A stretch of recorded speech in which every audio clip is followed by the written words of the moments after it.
Welcome to the Future Ready Spotlight podcast.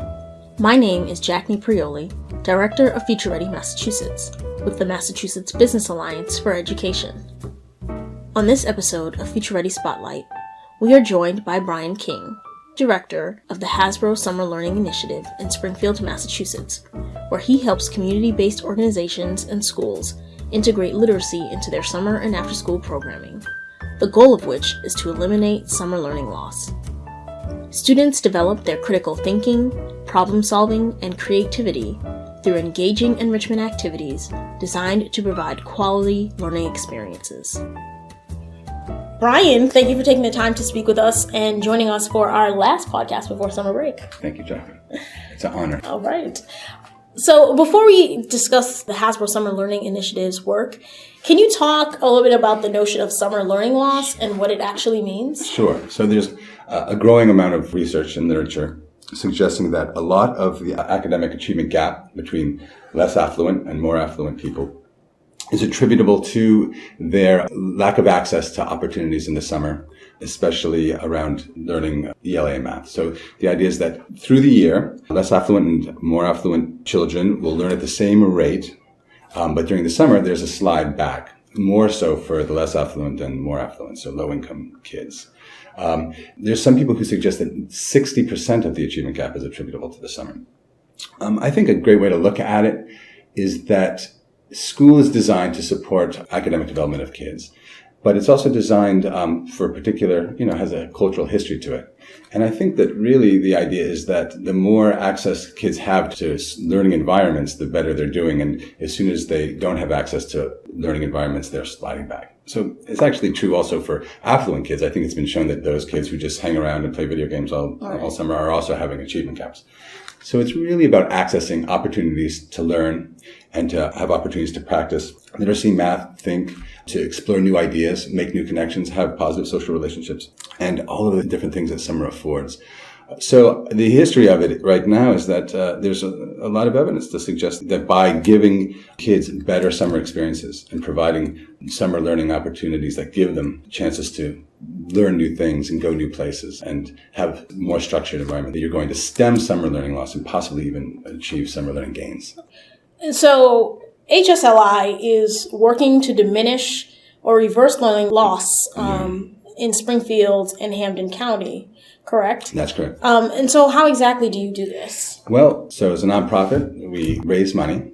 And then what we really are trying to do is get the resources into the right place and work with community-based organizations, school systems, the entire community system, and align school and out-of-school learning. We do this by providing training. We do a lot of work to improve the quality of summer learning programs.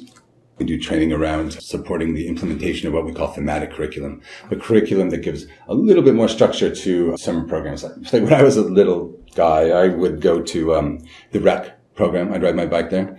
And then, you just sort of hang out. I would maybe make some of those lanyard things. Yeah. I'd get beat up by big kids, play, capture the flag. But a pretty unstructured day, but it's where I was for the summer. And I think that the idea is of how can we better support quality programming is we started to introduce the idea of having some curriculum. So we have developed nature curriculum, a lot of service learning curriculum, science, technology, exploration. So we're looking for really high quality curriculum that we support programs to implement in the summer. To do that, we give them training on that. We also provide funds for them. So, I am the big supporter just of the importance of kids being able to get on a bus and go on a field trip. Right. So we provide funds to really enhance the quality of the programs however they see fit. Most of them use that money to support transportation, to get to the state parks, to get to the ocean. That's a big deal. To get to the museums and have trips. They also use the funds to support paying for the staff of the programs to have additional training, which is also crucial. So we have curriculum, we have the training, we have funds to support that. And then the other thing that we do is we have a coaching squad. And a lot of those are certified educators. Some of them are teaching artists. Some of them are also youth development educators in the field. And they work with the programs to do those, to implement thematic curriculum. And I forgot to mention also to implement a big part of our strategy, which is literacy support strategies. And, that's right along with kind of what I'm thinking here is that you're focusing on literacy and integrating it into enrichment activities. Yeah. And so I'm sure many people understand why literacy and reading are important, but can you talk about why literacy is central to what you do? Well, I think that it's central because obviously it's a crucial issue in our communities. Speaking of Springfield and Holyoke, which are here in Hampden County, and Boston also has similar challenges around the reading proficiency rates. So we're focused a lot on that. We realized in Holyoke that the reading proficiency rate right now is, I think, at 15%. So it means only 15% of third graders in Holyoke are reading proficiently. Wow. In Springfield, it's around the same as Boston, which is 36% reading proficiently. There's an issue around reading proficiently, and obviously it's impacting a lot of aspects of academic achievement. Also, again, this idea that it's crucial to our communities and to our society that kids are learning how to read. And so any place where we can actually just increase the opportunity for them to be supported in those goals. And I want to be really clear that I'm not arguing that we're talking about remedial literacy education at all. I think the idea is that there's just really so many opportunities and a lot of oftentimes missed opportunities where we can support kids to increase their volume of summer reading. We can increase their opportunities to think out loud, ask questions, to summarize ideas, to talk back and forth. We can increase the opportunities for them to have access to print. We can increase opportunities for them to access to writing. And we can incorporate those activities, those supports into some of the most fun summer activities that we do. And that's what we focus our energies on. So the issue is that why is literacy important? Literacy is crucial. But the second half of that is that it's only going to happen if the children are engaged. You can't have one without the other.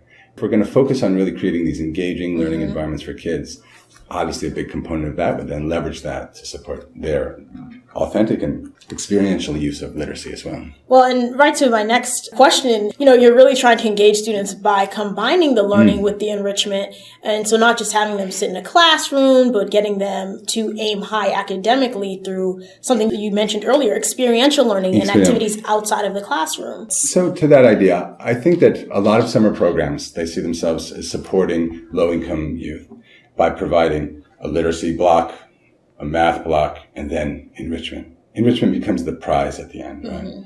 So some people will say, it's increasing the attendance rates and all of that. I think HSLI is really making the argument that you're not going to get the literacy outcomes, you're not going to get the math outcomes unless the kids are really engaged in learning in the first place. So we have a huge focus on that as the initial premise. We're going to engage the kids in learning. And then all those positive things that go with a positive youth development approach where we're looking at the relationships of kids to adults, relating positive relationships in the programs, teaching to learners' strengths, giving choice and voice. I'm sure these things you've heard a lot. It's only then that we're going to even have an opportunity to increase literacy outcomes. Other than that, then we're just really having school, we're sort of repeating the same tasks and then giving this other opportunity. I'm not saying that that's not an important component for kids who are really failing or need the extra push. But I think that we need to realize that so much of these programs are supporting low-income kids. And I just think as we're looking at these designs, why should the low-income kids have to be in these specific classroom-type environments and then have a chance to go outside when we can really give them a much more fulfilling summer camp-type experience and achieve the same goals? So what are some of the activities that you kind of engage? Well, what's great about HSLI is that we collaborate with other institutions. So we also recognize that it's different summer programs, if it's at the Boys and Girls Club or if it's we work with the South End Community Center, there's just so many different programs that they have their own particular goals and things that they like to do. So one of the big approaches is that we're showing them how do we just incorporate the literacy throughout what we do. The kids are you're waiting around, there's a transition. How do we first make that transition better? But also, it's an opportunity. What can we do? We can play alphabet games. We can do rhyming games. And so there's just a whole bunch of resources and recipes that we work with our coaches support to have happen. Other ways to do that. A big focus. We really believe that kids need to be outdoors and learn outdoors. So we love promoting our summer nature curriculum, where they're going outside and they're exploring nature and they're capturing critters. Think about the literacy skills that are involved. They're sketching what they see. They're labeling. They're writing about. They're reflecting. They're asking questions. I mean, it's just so literacy rich. Then we're pairing it with read alouds. We're pairing it with books of their interest. And so that's sort of exploration. And really, you can do that through anything. You can do it through nature, although we love getting kids outside. Right. But you can do it through design. You can do it through service learning. So there's just so many wonderful ways that if we focus on what are the kids' interests and what are their desires for the summer, then there's just so many ways that we can build literacy into that and math. But And then it doesn't feel like school, but it feels like it's kind of a fun learning experience. I mean, exactly. It shouldn't feel like school at all. But there's that challenge is that working with the programs, they can't define themselves as just not school. Right. So what we're really doing is building this more intentional learning. So yes, we want to have literacy outcomes. So we need to have some intentional ways of doing that. But, the need to really support the social emotional development of the kids is right up there too. As I just said, we can't do one without the other. So also increasing the quality of these programs to have intentional outcomes around their positive youth development goals. And one of the things you mentioned is integral, something that jumps out is that you're not solely focused on the academics and, the enrichment, but also making sure students have positive relationships with adults in these programs. Yeah. The programs are really great at creating positive relationships. The community-based organizations that we work with, there's no shortage of that. The question then is how do you leverage those to achieve your intentional goals? And that's where it gets a little harder. So, yes, positive adult-youth relationships are so important. In fact, I would argue that they're probably the single most important aspect of working with youth in the summer or out of school time and even in school time programs. Well, so the other thing is really that Future Ready believes in the power of mentoring and the impact that influential adults can have. Yes. So it might not be a formal mentoring relationship, but it could be parent, teacher, coach. Right. So these relationships can have positive impact on students in helping them think about their plan for the future. And so in HSLI supported programs, how are these adult relationships impacting you? Yeah, it's really interesting. On the most basic level, so on the youth level, we are working with the line staff and also our teachers. We have a lot of our coaches are certified educators. And so they're working directly with the staff and the students, and that there's mentoring happening there. And also a lot of the programs that we work with have mentoring components within them. A lot of them are peer-to-peer type of mentoring programs.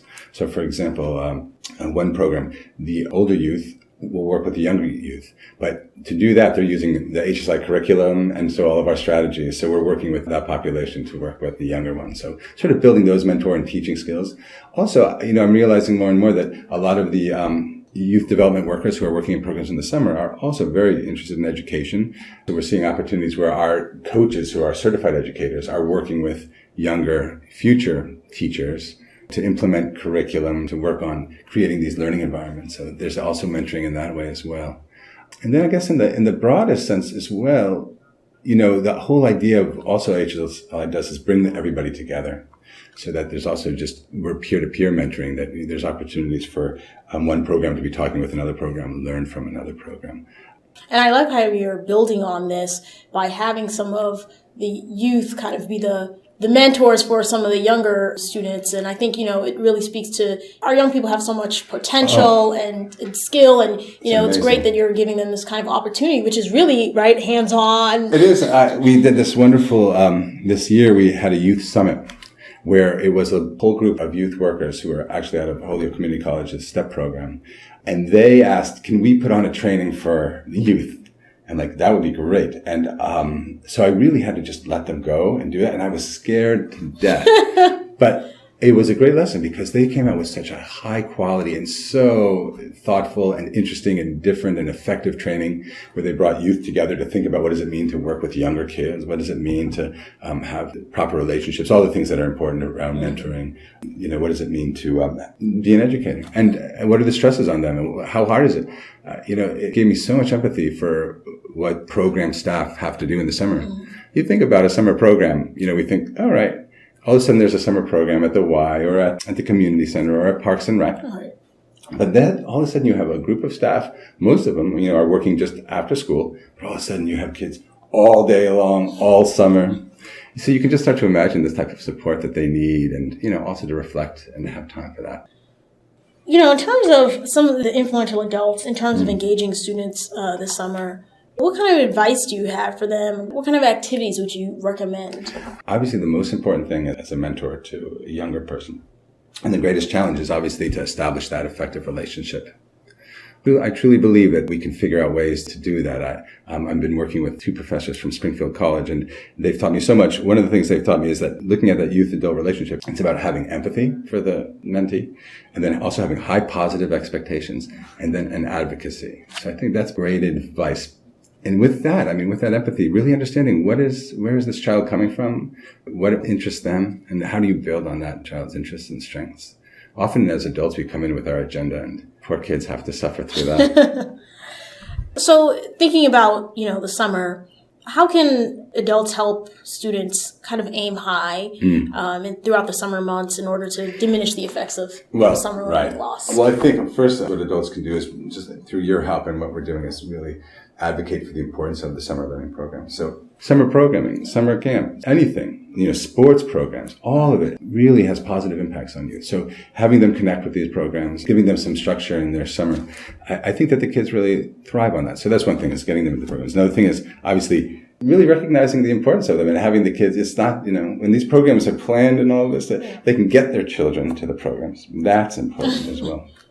So, keeping those attendance rates. Staff are prepared all these great things, and often we think, it's not school, attendance doesn't matter, but we know that outcomes are going to be better for that. Again, I think that it is that children thrive on positive relationships with adults. And I think the best advice I can have is that then once you have that connection, just don't miss out on the opportunity. Share your favorite book. Learning, but also the joys of learning. What are your great learning experiences? How did school and how did learning impact your life? I think sharing those stories are crucial, and really empowering the kids to see that their visions and their dreams are totally achievable. Well, thank you, Brian. You really provided some great insight for influential adults who are working with young people this summer. I hope it was entertaining. Well, thank you so much. We'd like to again thank Brian for joining us for this episode of Future Ready Spotlight. To find summer learning activities, programs, and resources near you, visit the Future Ready Resource Finder at futurereadyma.org/resources. You can learn more about Future Ready Massachusetts at futurereadyma.org. You can also follow us on Twitter, Instagram, and Facebook.